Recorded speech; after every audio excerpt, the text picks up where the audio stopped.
Odisha GK world आपको स्वागत। आज गोटे सुंदर प्रश्न आम आनालीसिस करबा। 4 वाट विशिष्ट 4टी प्रतिरोधक एक परिपथरे संजोग करा जिवो। निम्नोक्त केउ परिपथरे सर्वाधिक विद्युत स्रोत मिलिबो? देखिले प्रश्नटी केउ परिपथरे सर्वाधिक विद्युत स्रोत मिलिबो। प्रतिरोधक आम नहीं पार जमी गोटे रेजिस्टर जानते आप घर गुड़िक इलेक्ट्रोनिक्स गुड़िक व्यवहार कराए। तो ये आमर ऑप्शन गुड़िक हो ए बी सी डी। तो गोटे ऑप्शन को आम सठिक उत्तर बाछा पड़ो। तो ये गुड़िक ऑप्शन रेजिस्टर पैरेलल रही, रेजिस्टर सीरीज रही, रेजिस्टर पुणी गोटे पैरेलल रही। यहीपरी 4टी ऑप्शन आम देखिपर केमती।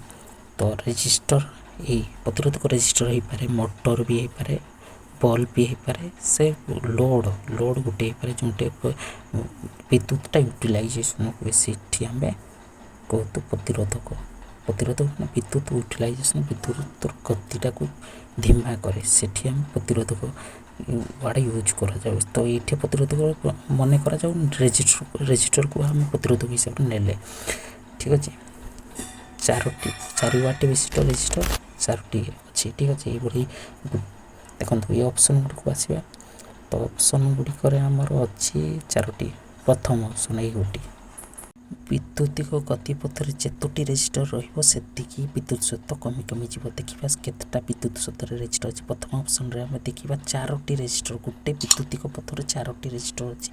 तो यह संभव होना कम, यह संभव होना जदि आम मिसेबा जोड़ा तो रेजिस्टर मूल्य बहुत बढ़ी जाऊँ। तो विद्युतिक मूल्य घटीज से आमर देखो ऑप्शन टी रे गोटे पथर जदि 3टा हम विद्युतिक पथ। ठीक अच्छे पैरेलल अच्छी रेजिस्टर से पुणी आ गोटे पथ 2टा रेजिस्टर होगा विद्युतिक गतिपथ 2टा रेजिस्टर। तापर ऑप्शन टी रे देखा ये गोटे पथ विद्युत पथरे पुणी पैरेलल 3टी रेजिस्टर गोटे यहीटारे आ गोटे यहीटारे गोटे विद्युत पथरे 3टी रेजिस्टर रहा।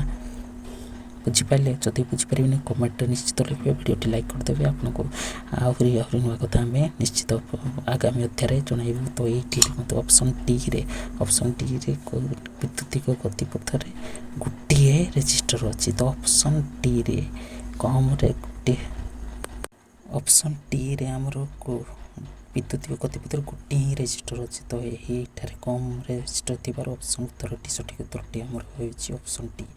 तो यही कम विद्युत स्रोत अति शीघ्र गति कर। धन्यवाद।